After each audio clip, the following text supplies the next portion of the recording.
Herkese salam, mən Yeganə Muxtarlı, sizin coğrafiya müəlliminiz. Bugün Şimali Amerika materikinin geoloji quruluşu və relyefi mövzusunu xəritə üzərində izah edəcəm. Əgər video sizin üçün faydalı olarsa, əməyə hörmət əlaməti olaraq videonu bəyənməyi, kanala abunə olmağı və hər hansı bir sualınız yaranarsa da şərhlərdə yazmağı unutmayın. Şimali Amerika materiki İki yarımkürədə yerləşir, şimal və qərb yarımkürələrində olmaqla. Sahəsi 24,2 milyon kvadrat kilometrdir. Şimali Amerika materikini şimaldan Şimal Buzlu okeanla, şərqdən Atlantik okeanla, qərbdən isə Sakit okean olmaqla 3 okean suları ilə əhatə olunmuşdur. Materiki Avrasiya materikindən Bering boğazı, Cənubi Amerika materikindən isə Panama kanalı vasitəsilə ayrılır. Materik şimaldan cənuba doğru olmaqla 7000 kilometr, ən enli hissəsində isə qərbdən şərqə doğru 6000 kilometr məsafədə uzanır.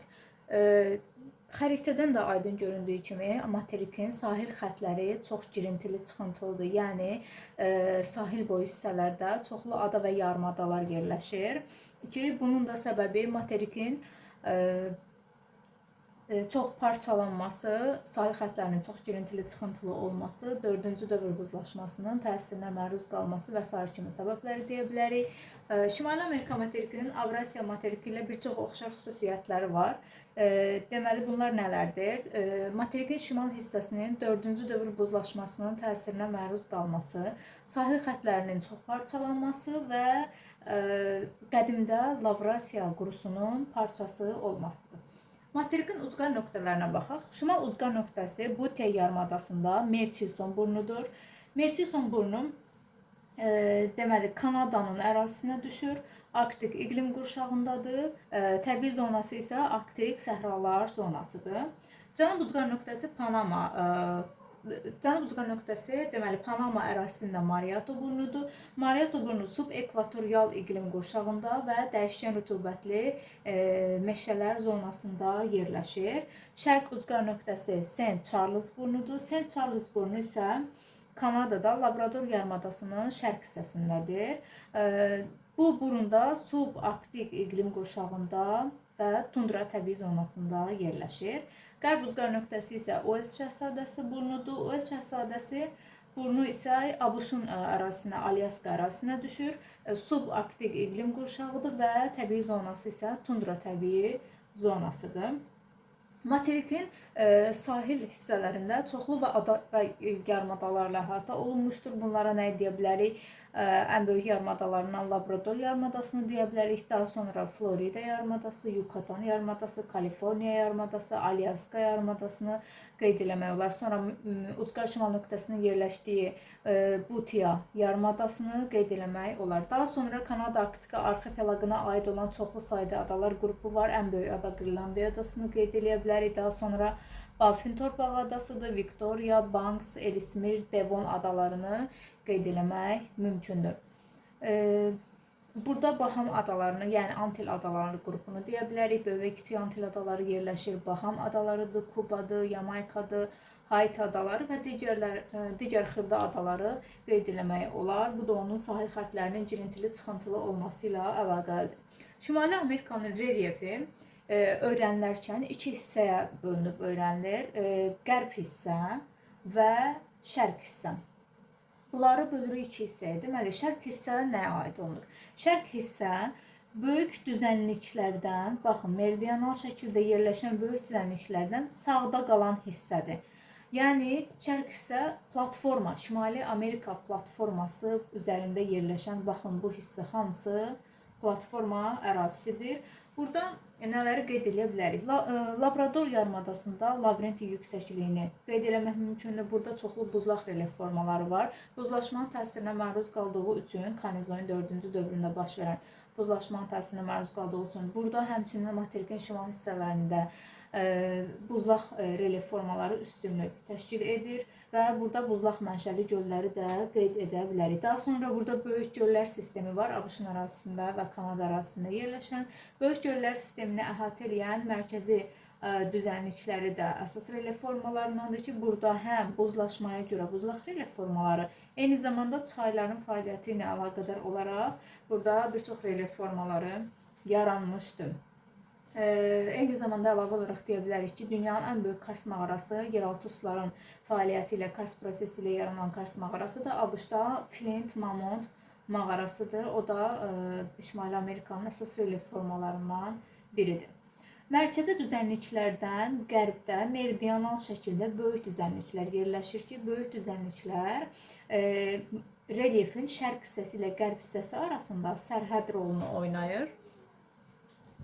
Materikin şərqində Appalaç dağları, qədim Appalaç dağları yerləşir. Appalaç dağlarının ən hündür zirvəsi Mitchell zirvəsidir, 2037 metrdir. Appalaç dağları kömür və filiz ehtiyatları ilə, daş kömür və filiz ehtiyatları ilə zəngindir. Dünyanın ən zəngin kömür yataqları Appalaç dağlarında yerləşir. Daha sonra Atlantik okeanın sahilində Atlantik yanı ovalıq, Meksika yanı ovalıq qeyd edə bilərik yerləşir. Sonra burada Mississippi çayının təsiri nəticəsində, Mississippi çayının fəaliyyəti nəticəsində alluvial mənşəli Mississippi ovalığı formalaşmışdır ki, bu ovalıqda, yəni Mississippi ovalığında və Meksika körfəzində neft və qaz, təbii qaz ehtiyatı mövcuddur. Relyefin ikinci hissəsi isə Şimali Amerika materikinin qərb hissəsidir. Böyük düzənliklərdən qərbdə qalan hissə, hansı ki burada qəhvəyi rənglə görünür, yəni hündür ərazidir. Şərq hissə platforma qeyd elədiyimiz kimi, qərb hissə isə Şimali Amerikada geosinklinal ərazidir. Qərb hissədə Kordilyer dağları yerləşir. Şimaldan cənuba doğru uzanan cavan Kordilyer dağlarını qeyd edə bilərik. Bu dağlar Şimali Amerika materiki ilə Sakit Okean, Şimali Amerika litosfer tavası ilə Sakit Okean litosfer tavasının konvergent zonasında, yəni toqquşma sərhəddində formalaşıb subduksiya prosesi nəticəsində yaranan dağlardır. Bu dağın ən hündür, eyni zamanda materikin də ən hündür nöqtəsi McKinley və ya Denali dağı 6194 metrdir. Materikin ən alçaq nöqtəsi isə Ölüm Dərəsi ABŞ-ın ərazisində -86 metrdir. Kordilyer dağlarını öyrənərkən qeyd edək ki, 3 hissəyə bölürük. Qərbi Kordilyer, daha sonra mərkəzi Kordilyer və şərqi Kordilyer olmaqla və bura hansı relyef formaları aiddir?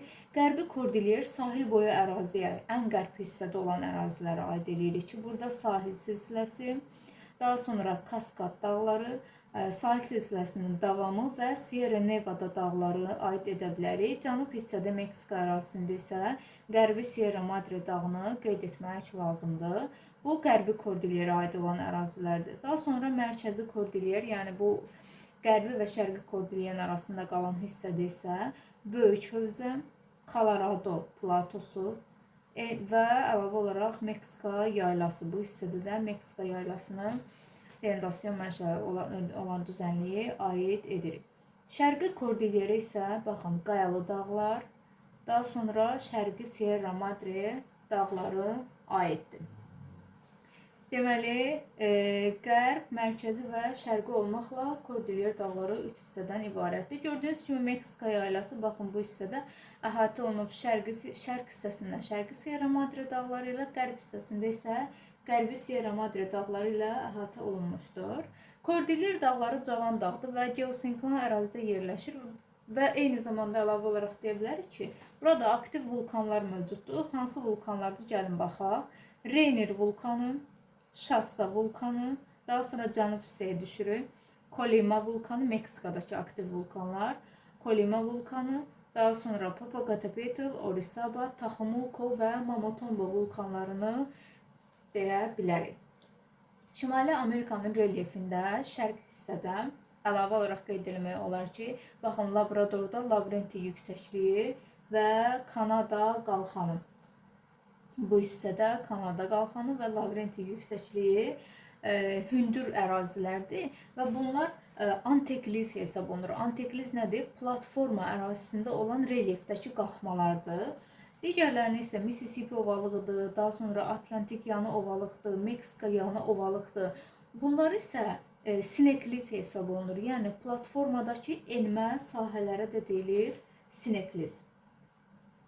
Və hündür ərazilər, qalxan ərazilər filizlərlə, yəni anteklizlər filizlərlə, sineklizlər isə neft qaz ehtiyatı ilə həmişə zəngin olur.